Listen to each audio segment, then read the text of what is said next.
भगवान शिव और माता सती के अद्भुत प्रेम की पौराणिक कथा। हर हर महादेव। स्वागत है आप सभी का हमारे चैनल सुविचार संग्रह में। आप सभी पर भगवान शिव का आशीर्वाद सदा सर्वदा बना रहे, इसी मंगल कामना के साथ आज की वीडियो का शुभारंभ करते हैं। दक्ष प्रजापति की सभी पुत्रियां गुणवती थीं, फिर भी दक्ष के मन में संतोष नहीं था। वे चाहते थे उनके घर में एक ऐसी पुत्री का जन्म हो जो सर्व शक्ति संपन्न हो एवं सर्वविजिनी हो। अत दक्ष एक ऐसी ही पुत्री के लिए तप करने लगे।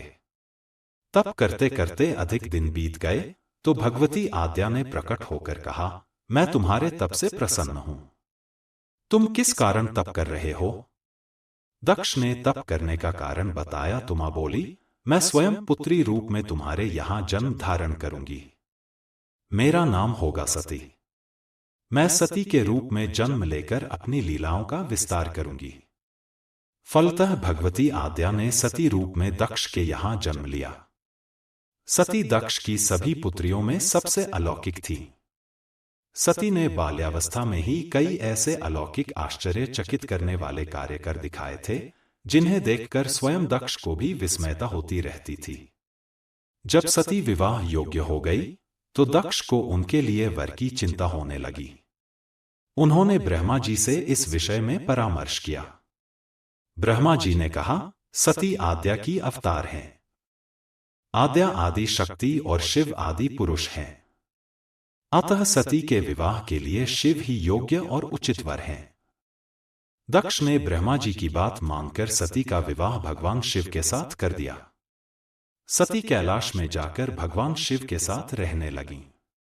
भगवान शिव के दक्ष के दामाद थे, किंतु किसी वजह से दक्ष के हृदय में भगवान शिव के प्रति बैर और विरोध भाव पैदा हो गया। एक बार देवलोक में ब्रह्मा ने धर्म के निरूपण के लिए एक सभा का आयोजन किया था। सभी बड़े बड़े देवता सभा में एकत्र हुए। भगवान शिव भी इस सभा में बैठे थे। सभा मंडल में दक्ष का आगमन हुआ। दक्ष के आगमन पर सभी देवता उठकर खड़े हो गए, पर भगवान शिव खड़े नहीं हुए। उन्होंने दक्ष को प्रणाम भी नहीं किया। फलतः दक्ष ने अपमान का अनुभव किया। केवल यही नहीं, उनके हृदय में भगवान शिव के प्रति ईर्ष्या की आग जल उठी। वे उनसे बदला लेने के लिए समय और अवसर की प्रतीक्षा करने लगे। एक बार सती और शिव कैलाश पर्वत पर बैठे हुए परस्पर वार्तालाप कर रहे थे। उसी समय आकाश मार्ग से कई विमान कनखल की ओर जाते हुए दिखाई पड़े। सती ने उन विमानों को देखकर भगवान शिव से पूछा, प्रभो, ये सभी विमान किसके हैं और कहां जा रहे हैं? भगवान शकंद्र ने उत्तर दिया, आपके पिता ने बड़े यज्ञ का आयोजन किया है। समस्त देवता और देवांगनाएं इन विमानों में बैठकर उसी यज्ञ में सम्मिलित होने के लिए जा रहे हैं। इस पर सती ने दूसरा प्रश्न किया, क्या मेरे पिता ने आपको यज्ञ में सम्मिलित होने के लिए नहीं बुलाया? भगवान शंकर ने उत्तर दिया, आपके पिता मुझसे बैर रखते हैं, फिर वे मुझे क्यों बुलाने लगे? सती मन ही मन सोचने लगी, फिर बोली, यज्ञ के इस अवसर पर अवश्य मेरी सभी बहनें आएंगी। उनसे मिले हुए बहुत दिन हो गए। यदि आपकी अनुमति हो तो मैं भी अपने पिता के घर जाना चाहती हूं। यज्ञ में सम्मिलित हो लूंगी और बहनों से भी मिलने का सुअवसर मिलेगा। भगवान शिव ने उत्तर दिया, इस समय वहां जाना उचित नहीं होगा। आपके पिता मुझसे बैर रखते हैं, हो सकता है वे आपका भी अपमान करें। बिना बुलाए किसी के घर जाना उचित नहीं होता है। इस पर सती ने प्रश्न किया, ऐसा क्यों? भगवान शिव ने उत्तर दिया, विवाहिता लड़की को बिना बुलाए पिता के घर नहीं जाना चाहिए, क्योंकि विवाह हो जाने पर लड़की अपने पति की हो जाती है। पिता के घर से उसका संबंध टूट जाता है। लेकिन सती पीहर जाने के लिए हठ करती रहीं। अपनी बात बार बार दोहराती रहीं। उनकी इच्छा देखकर भगवान शिव ने पीहर जाने की अनुमति दे दी। उनके साथ अपना एक गण भी साथ में भेज दिया। उस गण का नाम वीरभद्र था। सती वीरभद्र के साथ अपने पिता के घर गईं। घर में सती से किसी ने भी प्रेम पूर्वक वार्तालाप नहीं किया। दक्ष ने उन्हें देखकर कहा, तुम क्या यहां मेरा अपमान कराने आई हो? अपनी बहनों को तो देखो, वे किस प्रकार भांति भांति के अलंकारों और सुंदर वस्त्रों से सुसज्जित हैं। तुम्हारे शरीर पर मात्र बाघांबर हैं। तुम्हारा पति श्मशानवासी और भूतों का नायक है। वह तुम्हें बाघांबर छोड़कर और पहना ही क्या सकता है? दक्ष के कथन से सती के हृदय में पश्चाताप का सागर उमड़ पड़ा। वे सोचने लगीं, उन्होंने यहां आकर अच्छा नहीं किया। भगवान ठीक ही कह रहे थे, बिना बुलाए पिता के घर भी नहीं जाना चाहिए। पर अब क्या हो सकता है? अब तो आ ही गई हूं। पिता के कटु और अपमानजनक शब्द सुनकर भी सती मौन रहीं। वे उस यज्ञ मंडल में गईं जहां सभी देवता और ऋषिमुनि बैठे थे तथा यज्ञ कुंड में धू धू करती जलती हुई अग्नि में आहुतियां डाली जा रही थीं। सती ने यज्ञ मंडप में सभी देवताओं के तो भाग देखे, किंतु भगवान शिव का भाग नहीं देखा। वे भगवान शिव का भाग न देखकर अपने पिता से बोली, पितृश्रेष्ठ, यज्ञ में तो सबके भाग दिखाई पड़ रहे हैं, किंतु कैलाशपति का भाग नहीं है। आपने उनका भाग क्यों नहीं रखा? दक्ष ने गर्व से उत्तर दिया, मैं तुम्हारे पति शिव को देवता नहीं समझता। वह तो भूतों का स्वामी, नग्न रहने वाला और हड्डियों की माला धारण करने वाला है।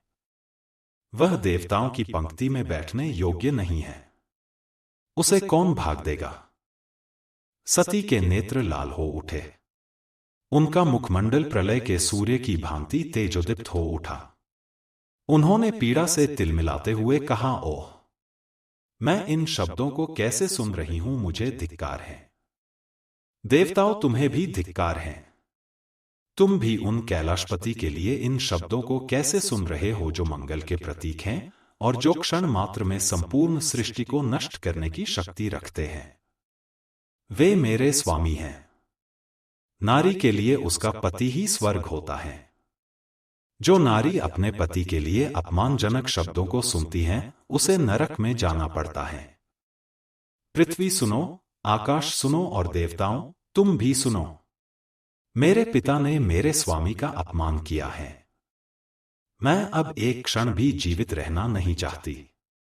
सती अपने कथन को समाप्त करती हुई यज्ञ के कुंड में कूद पड़ी। जलती हुई आहुतियों के साथ उनका शरीर भी जलने लगा। यज्ञ मंडप में खलबली पैदा हो गई, हाहाकार मच गया।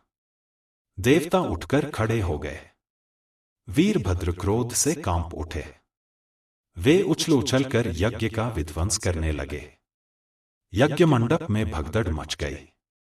देवता और ऋषिमुनि भाग खड़े हुए। वीरभद्र ने देखते ही देखते दक्ष का मस्तक काटकर फेंक दिया। समाचार भगवान शिव के कानों में भी पड़ा। वे प्रचंड आंधी की भांति कनखल जा पहुंचे।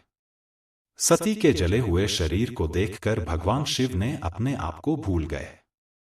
सती के प्रेम और उनकी भक्ति ने शंकर के मन को व्याकुल कर दिया।